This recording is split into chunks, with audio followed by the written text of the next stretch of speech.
Hey, everybody, welcome to our Saturday night show. This is going to be viewed across multiple channels, including Wiki Fever and John's Lone Box. This is our Cryptids and Conspiracy show. This is where we talk about cryptids and conspiracies. Yeah, it's not very complicated. Tonight we're going to talk about. Now we did do a show on the Shroud of Turin. That's in our playlist if you want to go back and check that out. But tonight we're not going to talk about the validity of the Shroud of Turin, whether it's real or not. We did cover that last time. But around 1988, there was an allowance by the Vatican for their test to be run on the Shroud of Turin. It was called the Carbon 14 test, which our archaeology kind of has this long and storied relationship with. And those gentlemen um, basically came back with the result that the shroud was from the medieval period. And everybody ran with that pronouncement. But there's a lot of like weird things surrounding that particular pronouncement.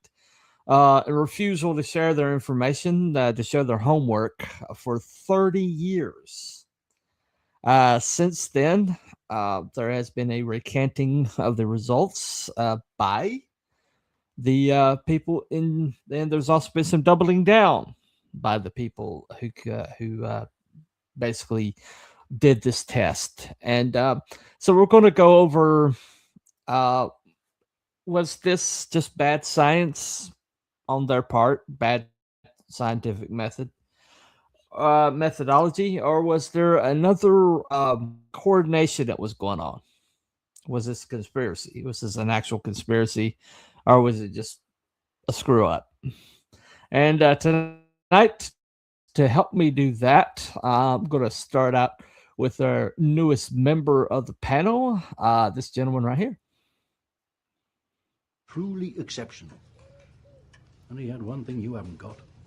What's that, sir? A great big bushy beard. Come on. That makes me laugh. Thank you. One of my favorite movies, so thank Yeah. you. Well, welcome to the show. Yeah, thanks. Yeah, this is fun. Yeah. Happy Valentine's Day to you. We're Yep. spending Valentine's Day together. It's so romantic. Well, there you go. There you go. Yeah, you're very handsome. You wore your best Star Trek drip. You Appreciate can't it. tell, but I also have my Star Trek underwear on.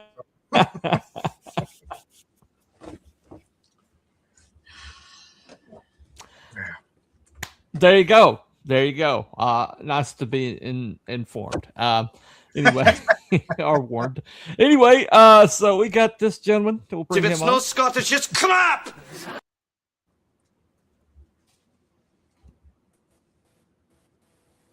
Hey, hello there. Good evening. Indeed. How's everyone doing? Welcome. I have a conspiracy. It's nice to see that.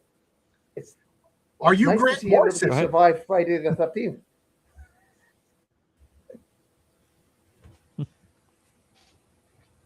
I said I have a That was conspiracy. yesterday. Cruel. Are you also Go ahead, Grant John. Is he also Grant Morrison? Scottish, bald, into all this crazy stuff? You never know. Well, you never know. Mm. I'm not familiar with that person, Well, so Oh, Grant he's a Morrison comic, happens he's to be he's a comic book writer yeah, that you Grant look Mar- remarkably like. He's alright. another handsome fellow. yeah. You saw. He has a thicker accent than you, Cruel. Believe it or not. Yeah. There you go. There you go. I didn't think that Not a was follicle possible. on his head. But, ah, Anyway, well, you may notice we're not introducing the other two tonight. Wookie sent me some text earlier this week, letting me know that he was under the weather. and that he didn't know he'd make it tonight. So we're here, and he's not. So I'm assuming no. Abby did say that as soon as we stopped, we ended the show last week. That he wasn't going to make it tonight. So that's no. No Abby either. But they're with us in spirit, I'm sure. Which means we're of course we're going to slag them pretty much the whole entire time. I love That's it. the rule. That's the rule. Anyway,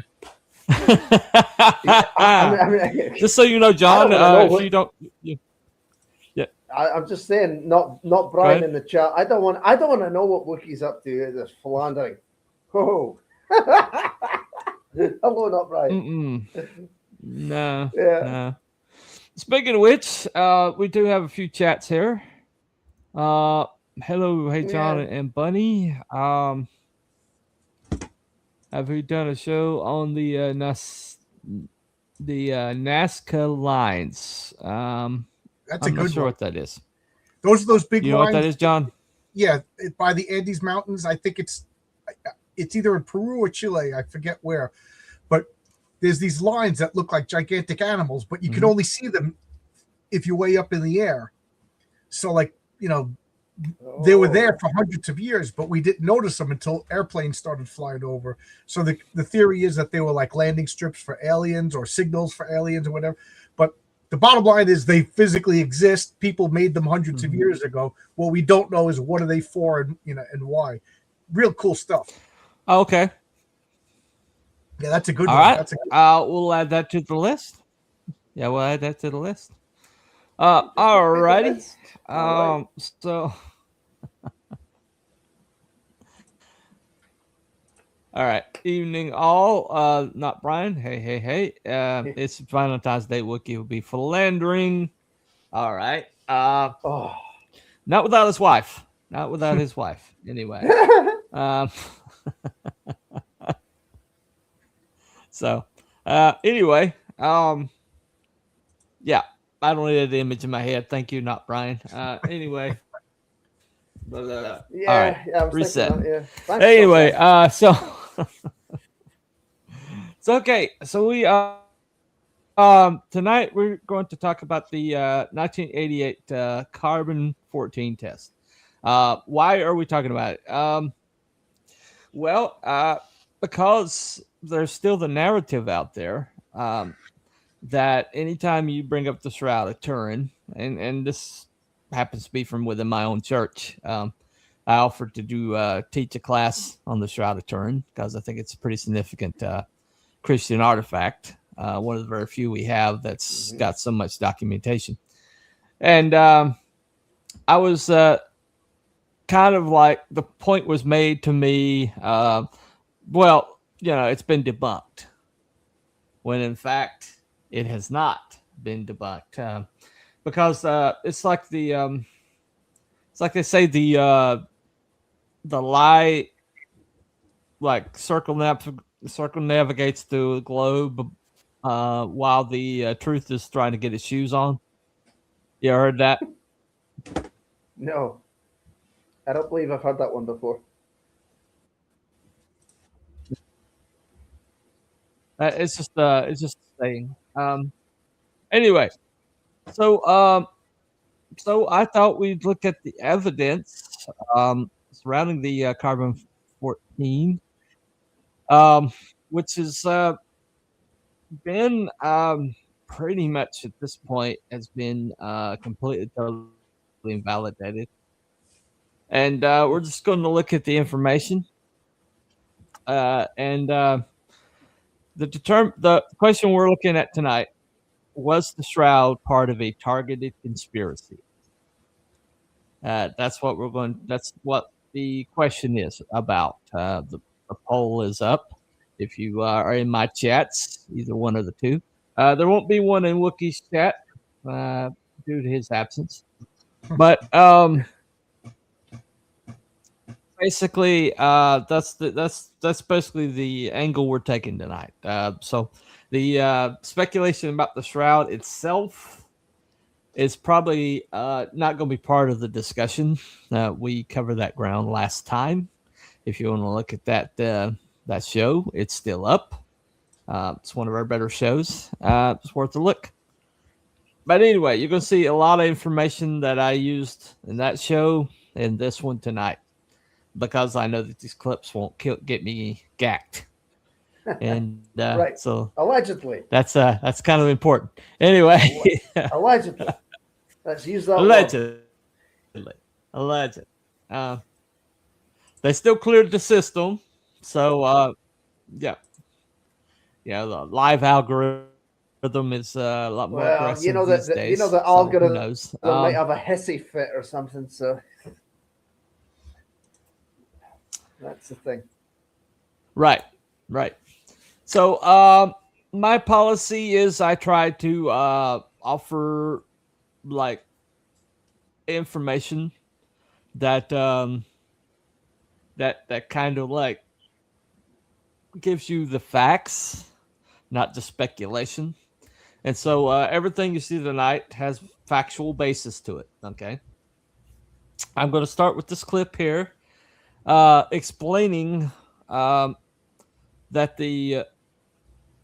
well, it's self-explanatory. It's a little dry, so stick with us, but it's pretty important information. Is in very jejune or very it's very important to this discussion. Anyway, right here you go.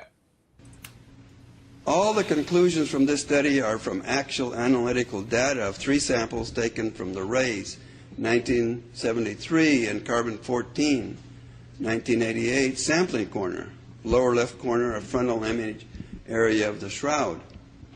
The many strands of fibers from the 3 threads analyzed gave FTIR signature spectra of cotton and definitely did not give evidence of linen flax fibers.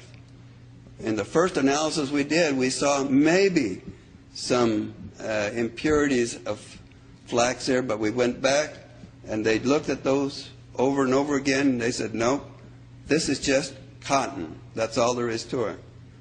The FTIR data confirms the Ray Rogers assertions that he made in the thermochemical acta that the material from the radiocarbon area of the shroud is significantly different from that of the main cloth. It confirmed that. The radiocarbon samples was thus not part of the original cloth and is invalid for determining the age of the shroud. That was his 2 main allegations in thermochemical acta. The samples taken for the carbon-14 dating of the shroud in 1988 were all taken from the same corner and were not representative of the main shroud. What was true for the part was not true for the whole. And that's one of the basic rules in doing analytical chemistry, is that if you have a sample that you're going to analyze, that sample must be representative of the whole. Especially if this sample is to characterize an area or a population. Here again, the sample must be representative of the whole. And they did not do this. Therefore, the approach used for conducting the age sampling, age dating, was flawed, and the results are therefore invalid. The recommendation, a new age dating must be conducted on samples that are representative of the shroud image area.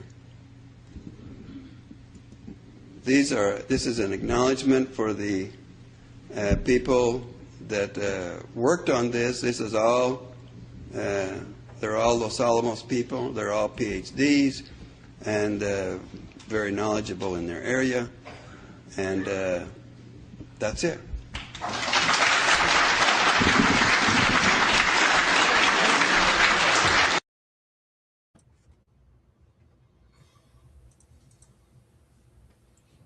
Okay. So Right. that is so that's official. This basically official recantation of the actual process itself. And so they're not arguing the results; they're just invalidating the results of the test itself, saying that the test was improperly conducted. Therefore, the results can no longer be supported. Does that make sense? Yeah, I was doing a little bit of looking up on carbon dating. I admit I know nothing about carbon dating, so I was kind of hoping to get a lot of information out of this. So I was looking it up.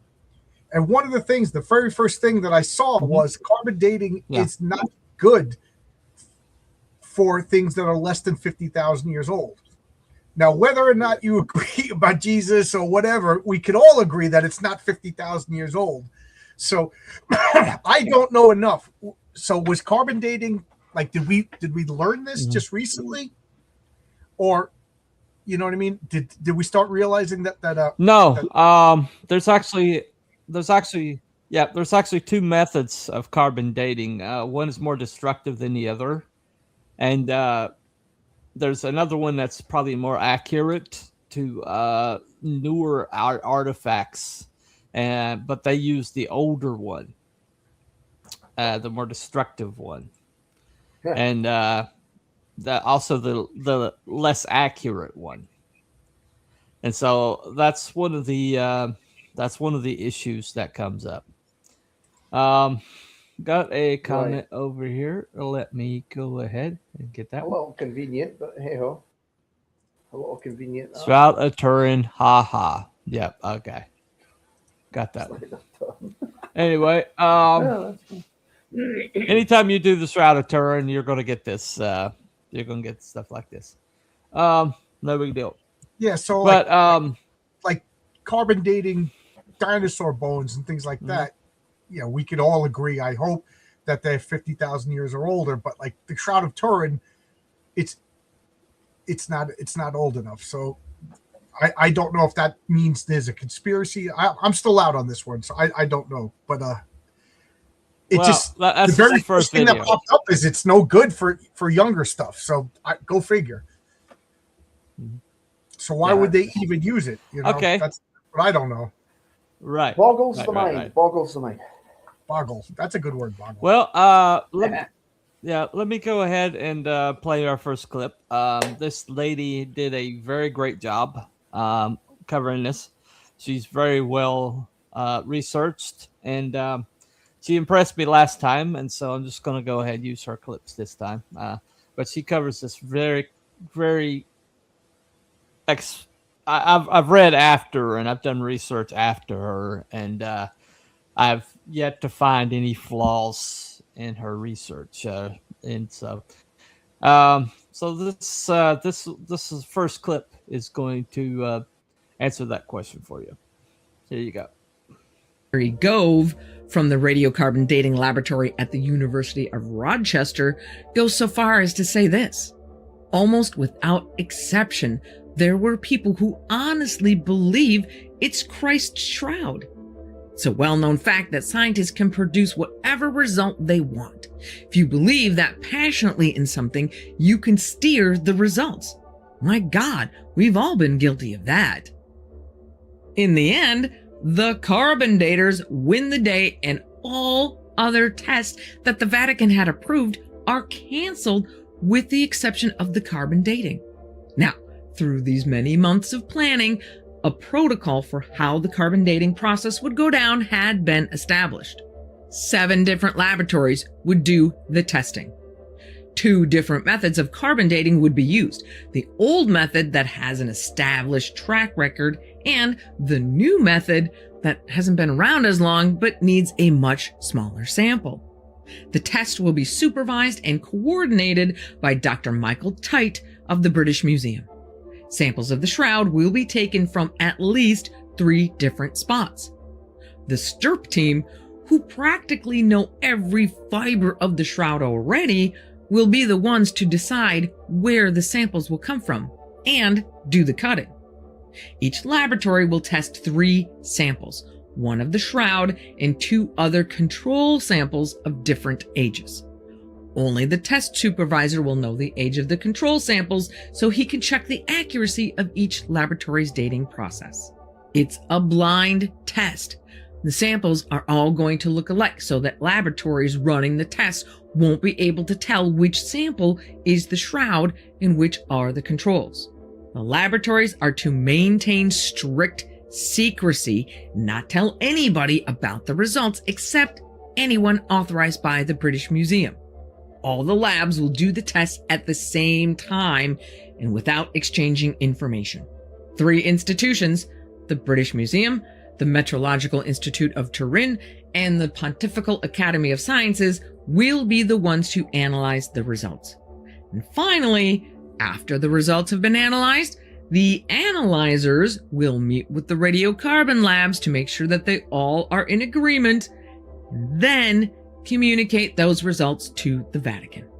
That seems pretty thorough to me, but it takes about a hot minute for things to start unraveling. First, the STRP guys are suddenly cut out of the loop. Someone else is going to choose the locations and cut the samples.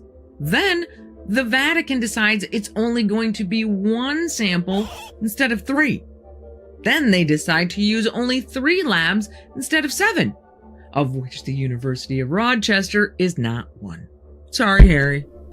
And they're all going to use the newer, less established of the 2 carbon dating methods.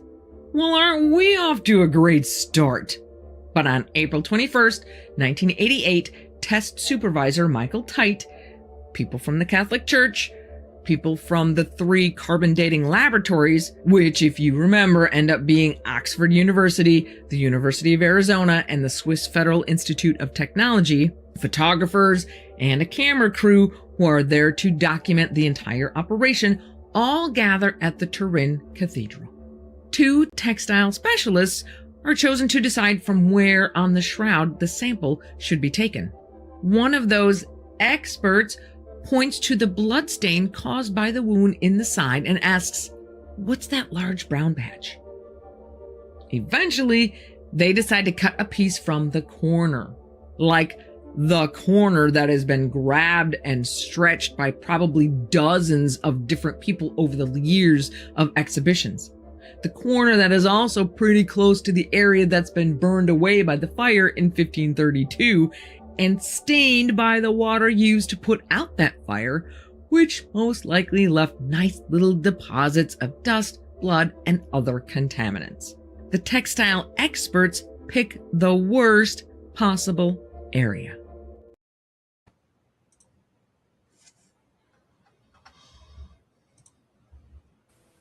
Yep. The worst possible area. Yeah. So if you look at the protocols that were, by the way, the comment from earlier was just about John evidently spelled Turin and just put turn. So yeah. So that's what that was about. That wasn't a expression of doubt. But we do, every time I've talked about the shroud, I have gotten some hecklers. So that might be happening. We'll see. But anyway, so basically what happens is the scientific method is that you establish protocols and then you follow those protocols. And that's part of the method. Yeah. And that's you agree upon protocols and you follow through with those protocols. And so at the beginning of this whole process was off. Okay. And so they immediately show up and shove the guys out of the room who have been researching this thing since the early 70s and say, we brought our own guys, and the guys that they brought in didn't even know that this was that was a blood stain. So people obviously who are not going to know enough about the cloth to make a proper determination. So that right there, to me, do you think that moves us towards the direction of a conspiracy? I smell shite. Okay, so I- all right. So that's a yes from Had to say it. from Krill. Yeah. I know the clip.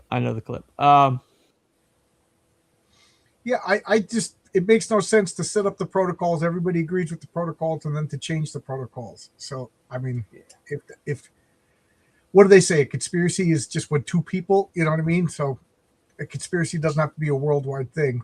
So yeah. It fits the definition of a conspiracy. And of course, my mind starts going, why? You know, why? Yeah. Exactly. Once again, you never argue conspiracy when something could be explained by incompetence, and so right. So we're still kind of like on the level of incompetence so far, but then some other hanky stuff starts showing up. So let me play the next one. Point. While I'm not going to go deep into the data that was published to back up their conclusion, since that's way above my pay grade, I will highlight just one little tidbit. When doing these kinds of statistical analyses, statisticians come up with what's called the significance level. That's a measure of the reliability of the results. So the higher, the better. The British Museum doesn't actually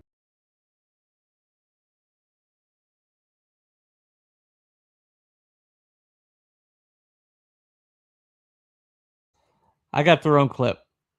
Let me play the right clip. Here we go. Okay, so the sample is cut and divided into 3 roughly equal pieces, one for each lab. Michael Tite then brings out the control samples, which have a different weave pattern. But instead of unraveling all of the samples, he leaves them as is, meaning it is now very easy to figure out which one is from the Shroud. There goes the blind testing protocol. The samples are weighed and put into numbered metal cylinders, which will go to the 3 testing labs. Oh, and remember that camera crew hired to film the whole thing? They don't film this part, so there's no way to verify which samples go into which containers.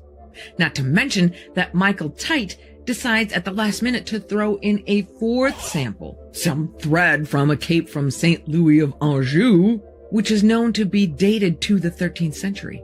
They don't have metal cylinders for the extra samples, so they just get put into envelopes.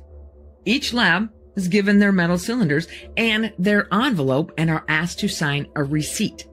The receipt lists the ages of the control samples. So now they don't even have to bother looking at the weave to figure out which sample is the Shroud. It's just written right there for them. This is like the Three Stooges convention. But it gets even better. The weights of the samples the labs receive don't all match the recorded weights of the samples that were taken from the Shroud. They were supposed to all perform the test at the same time, but Arizona does theirs in May, Zurich in June, and Oxford does theirs in July. At first, they seem to do a decent job of sticking to the secrecy protocol and reject a request from the Vatican to send one of their people to watch. But Zurich thinks it's perfectly reasonable to let in an entire BBC documentary crew. And remember our friend Harry from the University of Rochester? Well, he manages to twist the arm of someone in the Arizona lab to let him watch the process as long as he signs a non-disclosure agreement. Harry and his assistant have made a bet for a pair of cowboy boots on the outcome of the tests.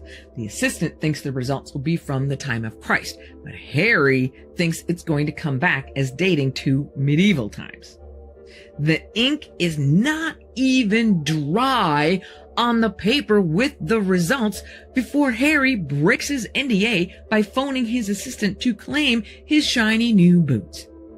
In Oxford, 2 weeks before the results are announced to even the church, a book entitled The Shroud Unmasked, Discovery of the Greatest Forgery of All Time, is already on the presses. When confronted about this breach of secrecy protocol, the guy in charge of the Oxford lab, Professor Edward Thomas Hall, says, "I think it was a hopeless prospect to keep the results secret. You couldn't with the best will in the world." Okay, so the tests are completed and given to Michael Tite at the British Museum. But no one else. The other 2 institutions who are also supposed to analyze the data are completely cut out of the process. The statistical analysis is completed by the people from the British Museum under the watchful eye of Michael Tite, and the results are announced at a press conference including both Professor Hall and Michael Tite in October of 1988, with Professor Hall not mincing words about his thoughts on the matter, stating, "There was a multi-million-pound business in making forgeries during the 14th century. Someone just got a bit of linen, faked it up, and flogged it. Some people may continue to fight for the authenticity of the shroud, like the Flat Earth Society, but this settles it all as far as we are concerned." Nice exclamation point.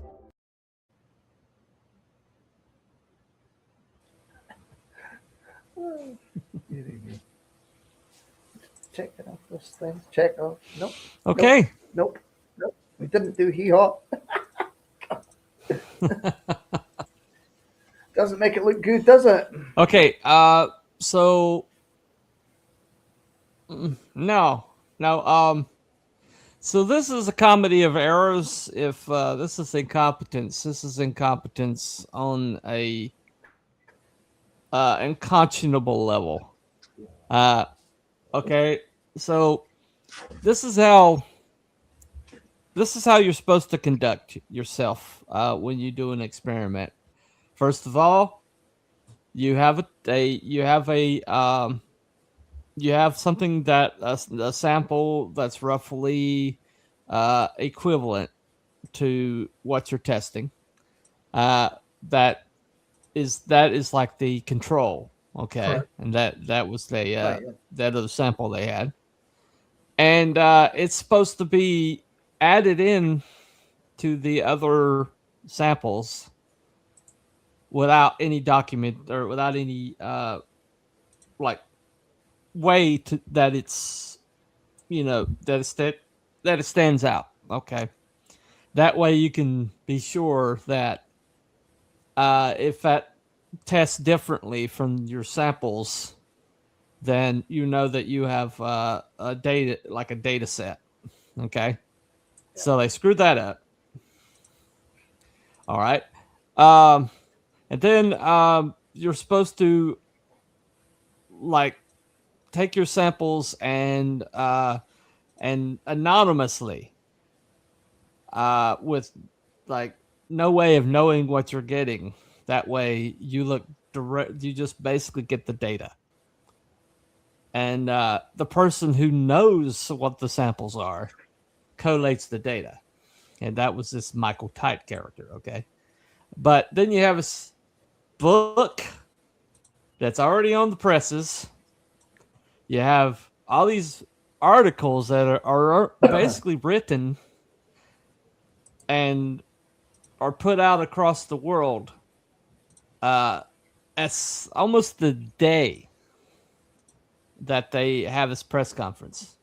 And the press conference itself is odd in that scientific method declares that you just state the data. You don't state the conclusion. And the data is supposed to be available. Okay. Yeah. And that's what this next clip is about. The Okay. data. Yes, Oh, that was my next question. plot thickens. plot thickens. Point. While I'm not going to go deep into the data that was published to back up their conclusion, since that's way above my pay grade, I will highlight just one little tidbit. When doing these kinds of statistical analyses, statisticians come up with what's called the significance level. That's a measure of the reliability of the results. So the higher, the better. The British Museum doesn't actually publish that number, but using their own published data, that significance level for the Shroud's test comes out to 4.176, which they then round up to 5, which is important because anything under 5 is written off as completely unreliable. But it gets worse. Despite numerous requests over the years, they never give up the original data. That is, until a French lawyer finally cuts through the red tape with the British version of our Freedom of Information Act request and gets all of the data in 2017. Turns out that the labs actually performed more tests than what was reported. And when you add in those test results to the pool, the results get even less reliable. Kind of makes that quote from Harry Gove that it's a well-known fact that scientists can produce whatever result they want even more interesting, doesn't it? Now, with all of that dirty laundry being aired and throwing some serious shade on the validity of the carbon dating results, it still begs the question, why don't the results point back to the 1st century? Well, there are a multitude of theories out there that talk about various different kinds of contamination that could be taking place. Excessive handling, excess carbon deposits from the fire, or even laboratory cleaning procedures of the sample before testing. But one American couple, Joseph Marino and Sue Benford, not scientists, just Shroud hobbyists, managed to find something no one else has. Looking at the pictures of the Shroud, they noticed that the weave pattern in the area where the samples were cut was ever so slightly misaligned from the rest of the cloth. Following their hunch, they sent the pictures to 3 textile experts who all say, yup, that's a reweave. So the couple publishes their research with their conclusion being that the area that the samples came from is an area that was repaired from the fire damage. The response from the scientific community? Amateurs. Enter a guy named Ray Rogers, an original member of the STIRP team who has pretty much had it up to here with crazy Shroud theories, who reads about this new patch area theory and blows a gasket. He sets out on a mission to prove them wrong, but figures out they're right. Taking a close look at the samples, he discovers fibers that are cotton, which the Shroud is made of flax. And these fibers are dyed, which the main part of the Shroud is not. So he confirms that the area was rewoven with thread at least partially containing cotton fiber and then dyed to make it match in color to the rest of the cloth. Hats off to the nuns in 1532 who did their job so well that the repair was all but invisible to the naked eye. Roger then goes back and looks at the ultraviolet pictures taken by his team in 1978, and there it is. That area of the cloth does not fluoresce in the same way. It's not the same cloth. And of course, that's exactly where the sample was taken. That's interesting. I didn't know any of that. Mm-hmm. Yeah. So, can I just shout out Fabrizio Aiello? Basically, go ahead. I said Fabrizio Aiello is in the chat. Yeah, Who has Horace H. Hoover. Go check that out. HoraceHoover.com. Great comic. Got to give him a shout. Gotcha. Well, let me bring us up. Why is it that when holy artifacts get looked into religion, we find out years later that a lot of the processes get fudged? That's a good question. Yeah. That is a good question. Funny that. All right, Captain. Knuckle Rap. Hey, Time Travel Police. Good to see you. And Hell Wookie, wherever he is. He's got the sniffles tonight. Wuss. All right.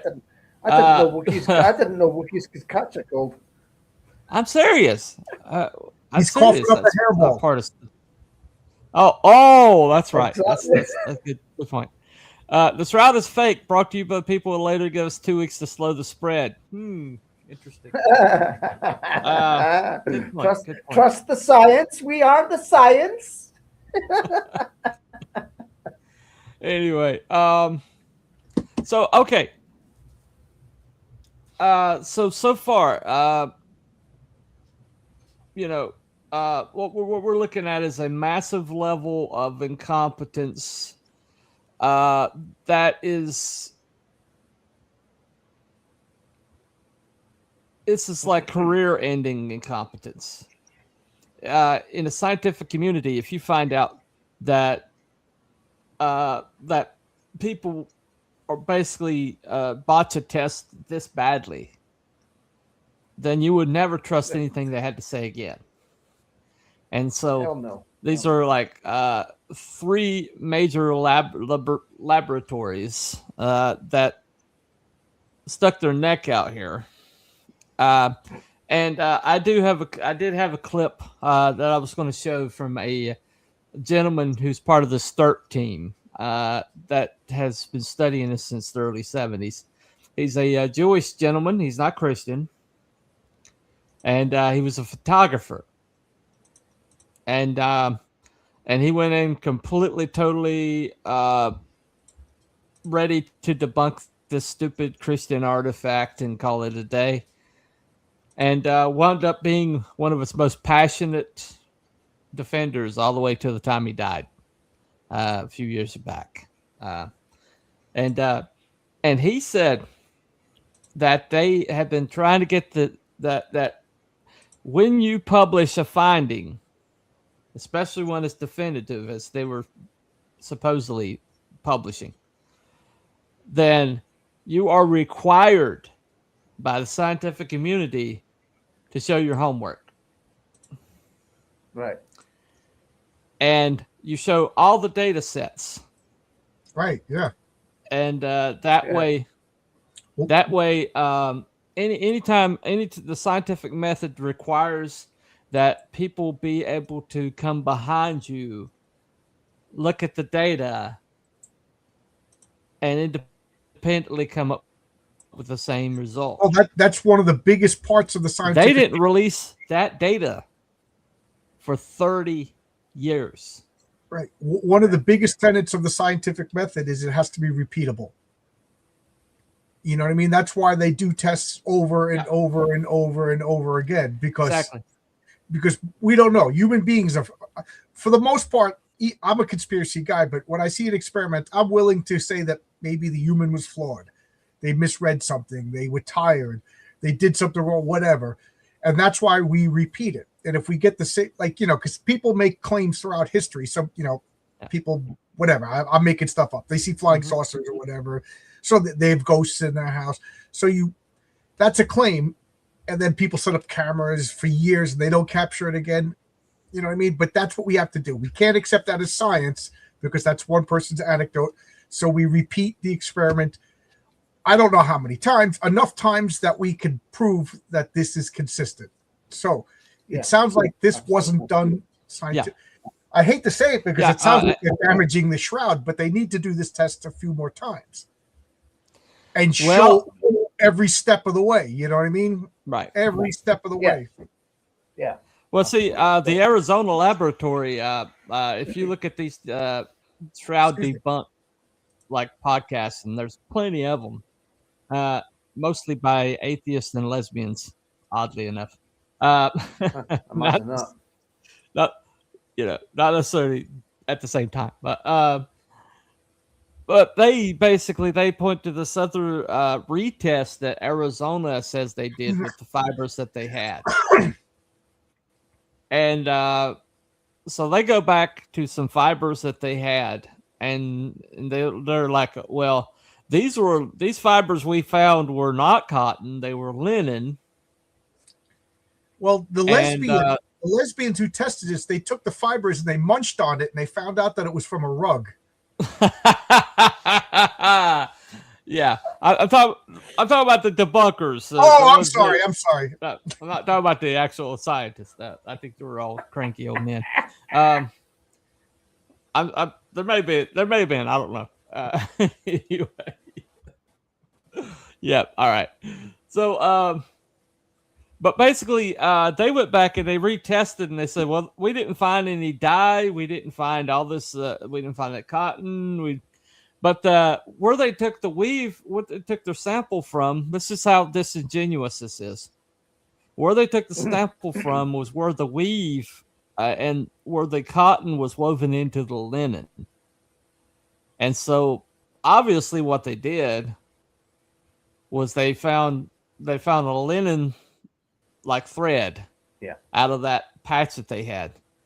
That wasn't the repair. And then they ran their test on that and says, well, they didn't run the carbon-14 again on that sample.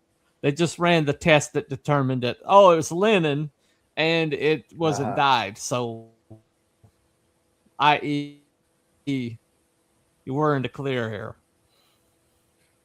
And so these people, well, why didn't they carbon-14 that sample piece?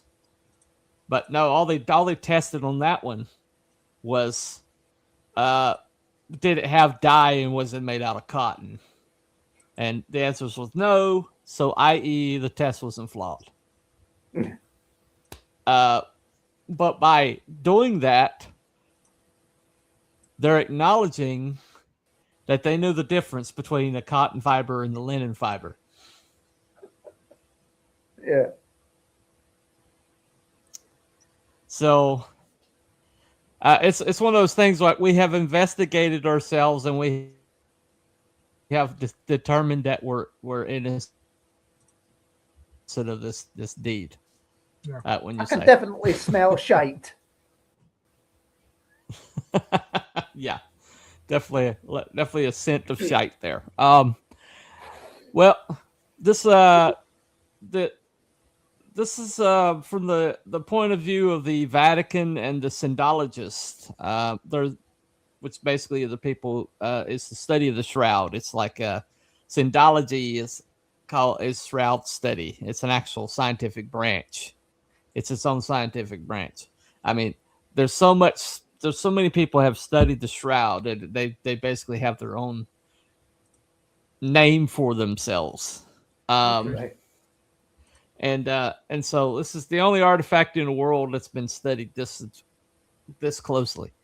So let me, but once again, we're talking about this 1988 test. We're not going into the Shroud itself, but let me play this. This is from a drink with Aquinas, pint with Aquinas, the name of the show. This was a syndologist there, and he's going to talk about all the oddities that came out around that time. Here you go. Yeah. Before we get further, I know that people are going to come in with these thoughts of, wasn't this disproved? So it might be helpful to show why that isn't the case before we go on to kind of assuage people's... Right, let's do that. Okay, so slide 3 here shows some pictures. This is probably what you saw on Front Page News in 1988. Look pictures at that. Of Dr. That must Michael frustrate you so much. Yeah, looking at that. Can you see the 1260-1390 exclamation part? That's the exclamation part that really, it just screams academic excellence and propriety, doesn't it? Yes. These same guys with this very composed stance with their arms folded before these powered pillars. It just says these same guys got what's the number? I'm going to forget, like how many million sterling they got for their new museum. Like the next day, it's a matter of the public record. The moment this was published, they were able to build their new laboratory. Some stuff was very fishy from the start, but it's just the case that across the world, Front Page News everywhere was the Turin Shroud it's been proven to be a medieval fake. It tells us nothing, therefore, about Jesus' sufferings. It can't be considered a relic, etc., etc. And so if you still believed that the Shroud was real after this point, you might as well believe that the Earth is flat. You're about the same category. And my heart just goes out for those people who are serious students, are the ones who had dedicated hundreds of thousands of hours, especially the team from STIRP in 1978. These guys had published already over 20 peer-reviewed scientific journal articles. They knew from the start to be suspicious of this. Really? But what I like, and this I would lead with this now, is that as of 2017, we have a published article that shows that the conclusions from 1988 are no longer sustainable. So I should say that again, the very publication, Archaeometry, out of Oxford, that published this 1260 to 13, it said that conclusion can no longer be sustained.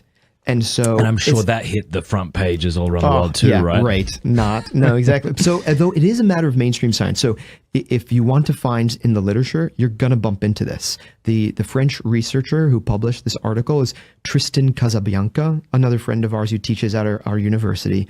And he goes into all the details. It's a fascinating story. But I want to say it was in 2017 that according to the Freedom of Information Act, these laboratories were compelled by law to release the raw data that shows how heterogeneous were their individual results, because there was Oxford, Zurich, Oxford, and Arizona. Those were the three laboratories. And the idea was that they were going to publish independently and that their particular results, but that didn't happen. They lumped them together and gave us this big arc, 1260 to 1390, 95% sure that this is the time period from which the Shroud hails, and so it's fake. But the bottom line is that they use a sample from the top left corner of the Shroud, which we know to be anomalous. It's just not representative of the rest of the Shroud. And we knew that, and we had proof of that 10 years prior. You would think somebody would have the sense. Do you think they knew that? Well, they ought to have known. That much we know. We knew, though, that in the moment that they're cutting the sample, 8 centimeters of the most prized relic in all of Christendom, and of course you know that with carbon dating, you carbonize it, as you destroy, you put into a fire, basically, this cloth, never to be seen again. And so you'd think you'd be very careful. Like, compare that to the STIRP team, this Shroud of Turin research project of 1978. For a whole year, they prepare just so all of their tests will be non-invasive, non-destructive. And yet here, we're about to destroy forever 8 centimeters, and they don't know where they're going to take the sample 2 hours prior to the experiment. And it's all on videotape. In Italy, there was a documentary that came out just telling this whole fiasco, and it's called La Notte della Sindone. It's the night of the Shroud. And you know who does the narrating, if I'm not mistaken, is the same actress. I'm going to forget her name now, who plays the devil in The Passion of the Christ. Yeah. So it's got some fun imagery there. It's a little on the nose. Yeah, exactly. It's a little edgy, but the fact is I can understand why some people were upset. But here's the thing. Even if you think that those laboratories did good science, and I'm willing to be benevolent and say as much, even if they did perfect science, they did so on a sample that tells us literally nothing about the rest of the Shroud. Like, you could look at the chemical composition, like you can see a map, what's called a brightness map from the UV fluorescence. Like, turn off the lights, shine UV, capture what fluoresces, and it tells you about the chemical composition of the cloth. It's all uniform. It's all like orange hues, maybe a little yellow, a little red, but it's not forest green. But that's exactly what color it is in that top left corner. Like, a little kid in kindergarten can point to that and say, look, Mom, that part is different. And yet this is where these, world-renowned scientists.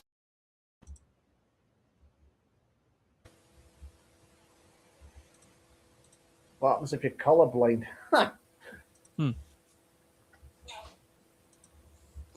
Yeah. I just have one thing to say. About that.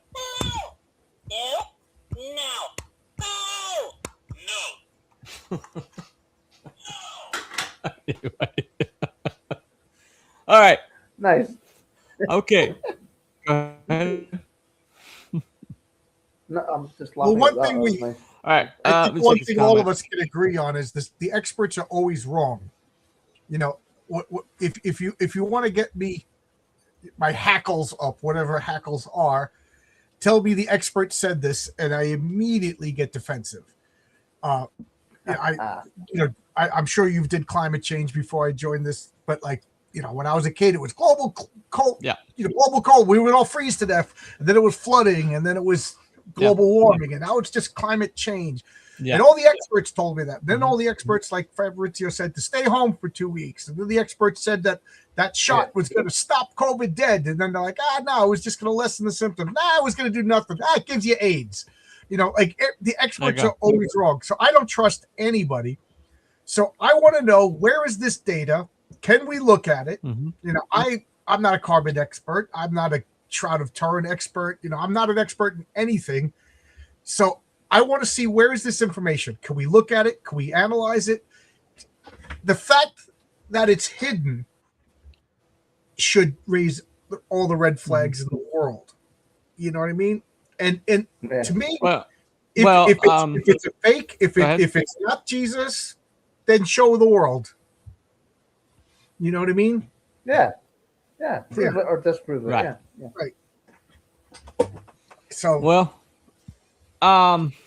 this is a appeal to authority. I was going to say, if in defense of the non-religious people, even if it is Jesus, that doesn't mean he was the Son of God either. You know what I mean? It just means that it was a cloth on a person that was whipped and tortured by the Romans and crucified. You know what I mean? So it's like, I don't see how this could be a threat to anybody either way. So which makes it, just release the information. You got nothing to lose. But that to me is the biggest telling point, is, can I, as a regular person, find out this information and review it myself? Yeah. No. Yes, exactly. Well, I mean, we assume that what we're told about Christ is true, and that the Shroud is true, and all of that. So again, like I said before we came live, why the big kerfuffle? Right. Yeah. Yeah. That's what the whole thing is. Is that they were petitioning the Vatican for like over a decade, to saying that they wanted to run these tests independent of the STURP team, because the STURP team, even though the STURP team was originally constituted from like all across the scientific and like artistic and just about every single like discipline was represented by that STURP team. Right. Because these guys had been posting like papers for years about their results, what they had discovered. The scientific community at large was saying that, well, they're benefiting from this Shroud, so they no longer can be. Well, we can no longer trust their data, and so the community needed people to come in from outside, and the Vatican finally allowed it.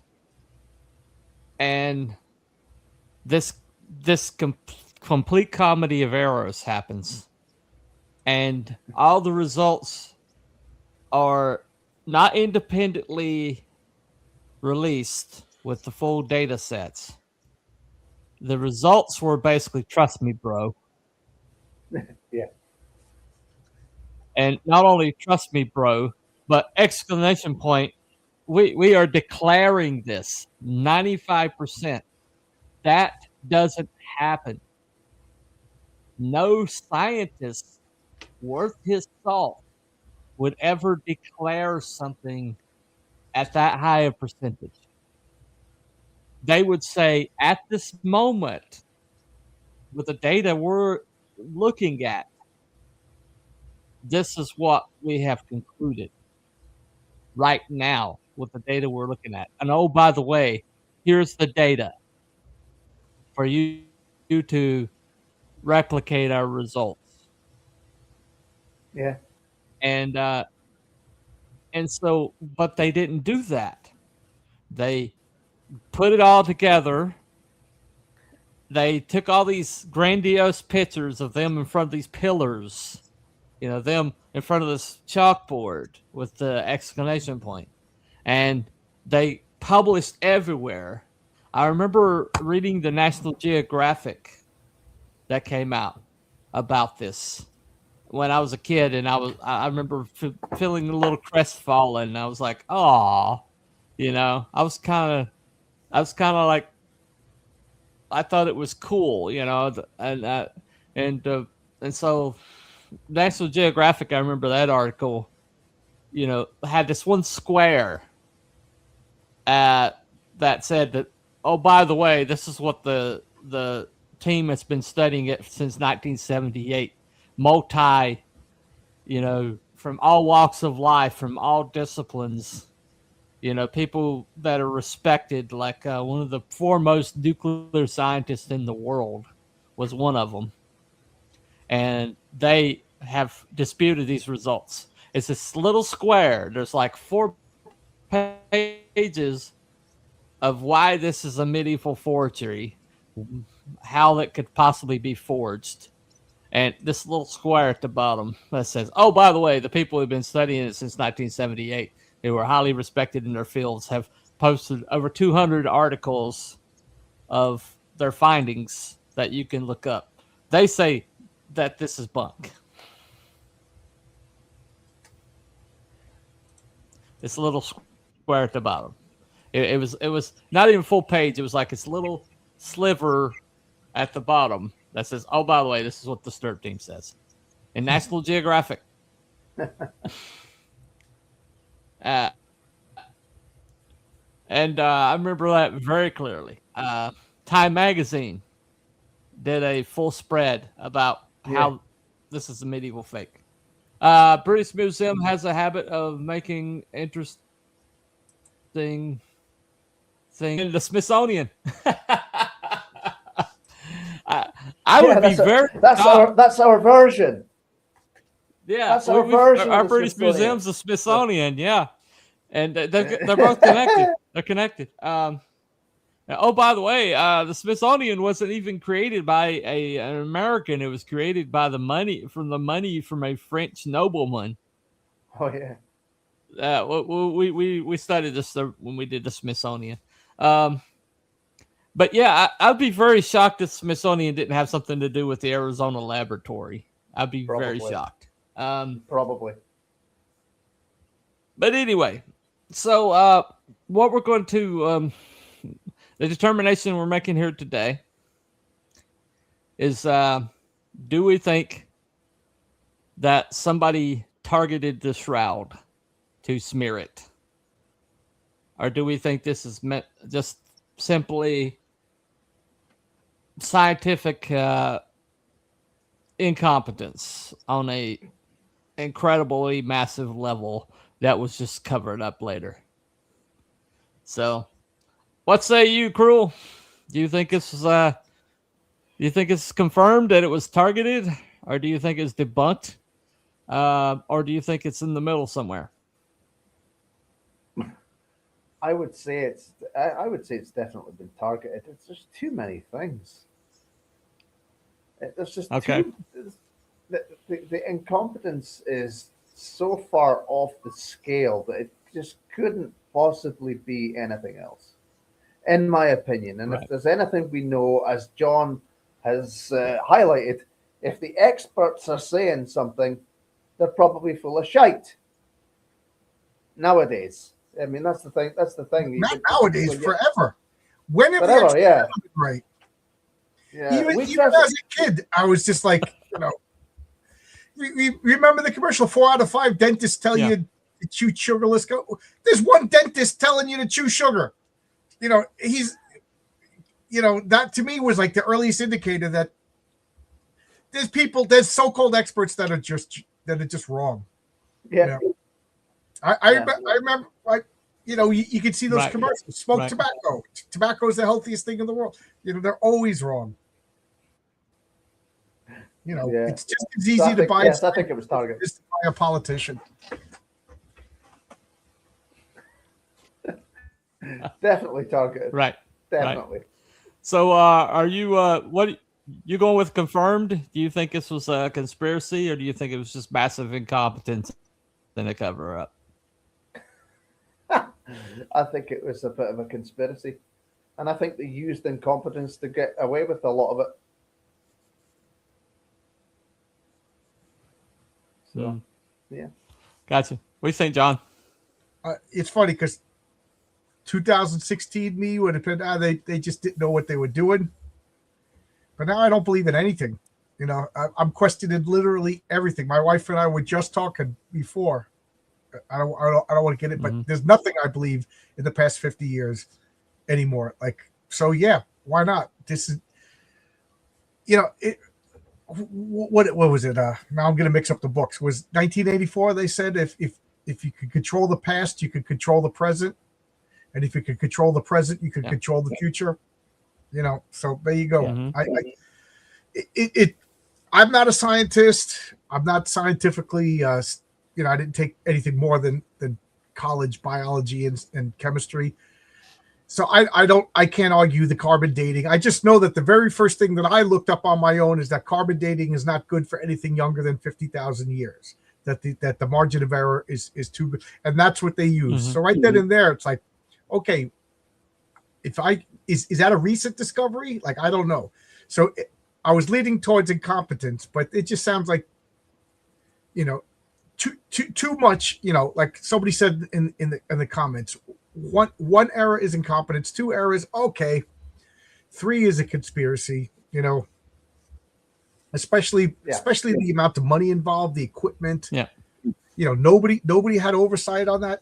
And the fact that you can't get this research. Like right now, there is no reason for any scientific, unless you're Coca-Cola and you got a new flavor of soda that you want to sell for trademark reasons. There's no reason that any scientific research should not be openly available on the internet. So every armchair sleuth, conspiracy theorist, or whatever can either be proven right or shut the F up. So, so I don't understand why it's all behind closed doors. And Once it's had us, twice as coincidence, 3 times as enemy action. Yeah, there you go. Thank you, Lord Zart. Yep. Thank you. Yeah, that's what I feel. Just the fact that it's behind closed doors. Show us. Maybe you're right. Produce everything and let us know. Yeah. Yeah, the fact that they set on the data and refused to show it for 3 years, and that little press conference. I mean, the way they conducted that press conference, the way they announced their findings, and the way the press ran with it, and now refuses to print retractions or refuses to follow up. I mean, that's New World Order shit right there. It's like, if it's nothing that's it. to it, then why go through all this? So okay, so I'm gonna look at my. I've got 1 vote for confirmed in my my vertical poll, and my horizontal poll. No votes. Okay. Nobody voted on the plank. So, yeah. So that would be 4 votes for.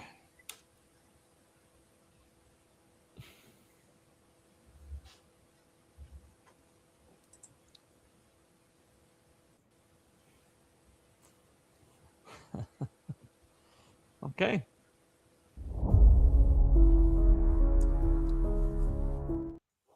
All right. So so that is that has been confirmed.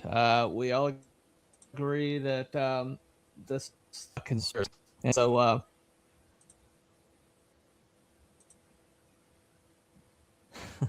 definitely a conspiracy. Definitely. Yeah. So it makes you wonder, what are they afraid of? Why I were can't- I they? can't Why were remember. they determined to debunk this route? We gave all of our the information available last time about that. We decided, this panel decided that, and our poll decided that there's so much preponderance of information uh, around the shroud, that and things that can't be scientifically replicated, that we think there's something to it. So Yeah. we agreed that the shroud had some legitimacy to it last time. If you want to look it up, it's right in the playlist. But this is about the do we think that the New World Order or whatever is behind all this crap? That seems to be coordinating with the press, that seems to have all this money and resources, and seems to be like disappearing stuff like giant corpses, and Yeah.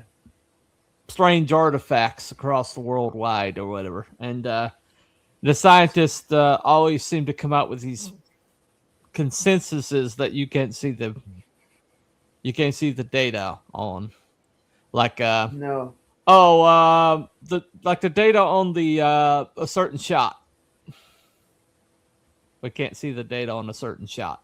Yeah. Um, Be locked up for 70 years. that's been sealed. Yeah. And Yeah. some of the people have mad parties at different places and islands and stuff, and they get up to all manner of Yeah. things. Right. Mm. And oh, by the way, everybody is dying of cancer Yeah, right now. that's pretty crazy. James lot of Vanderbeek that. the other day. He's the And, same age uh, as me. He was the same age as me. He was Yeah, him and his 47. wife got flack for being anti-vaxxers, so you can't blame that one on him. Okay. All right.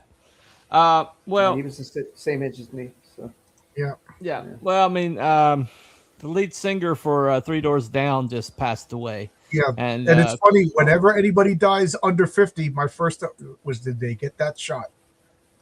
he did get Yeah. the shot. He had to be in some of these venues. He had to get the shot. Yep. So well, So I he mean, I had definitely two gets of a them, shot. but I had two of them, but I'm okay. I Did think. you have hair before you got the shot? No. No, I was losing it. I was losing it anyway. It didn't just.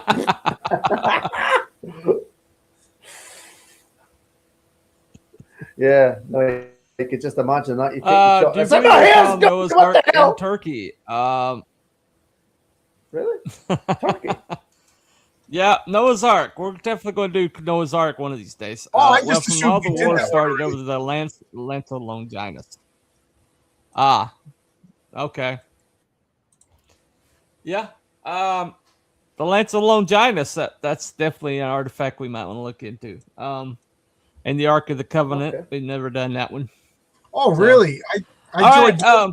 I didn't bring them up. I just figured I'd be laughed at. Go ahead. Like, oh, he did that one already. No, we haven't done that yet. The Ark of the Covenant. No. Nope. No, That'd we be- haven't done that'd that be one yet. interesting. That might be. That'd be So interesting. we are going to do another show. This was a makeup show from the Snows and my unexpected house guests. So this is our makeup show for that. And we are going to do a show next week. I can't Lovely. remember the topic, but we'll announce that later. It's fine. Hold on one second. fine. I think I can find it because Abby came up with a topic and had All right, it had okay. like some, Is it a conspiracy And, or a cryptid? he's usually a conspiracy guy. Yeah, So let me Okay. see here. yeah. Well, it's an awful lot of those. Right. These are becoming a bit more realistic, aren't they? So it'll be interesting to see. Right. Okay, let me see what this is. Oh, Antarctic. The Antarctic wall. What's behind the Antarctic wall? Oh, Agartha. Right, okay. Yeah. So Yeah. So next week, what we're gonna do is we're gonna have a little bit of a different. What I want to do next week is I want everybody to come up with their own theory about what's behind the Antarctic wall, and because there's so many theories out there, so just choose your favorite theory, and we'll see if who comes up with if there's a consensus we come up with a consensus. But everybody has, Right. what's behind the Antarctic wall? Why can't we fly over the Antarctic? Why is that um, the one treaty that keeps getting renewed without any debate, without Right. anybody disputing it Read Road Tale over 6. and over again? That's the answer. Okay. Rogue Tale 6. All right. Anyway. All right. So John obviously already has some groundwork already laid. Okay.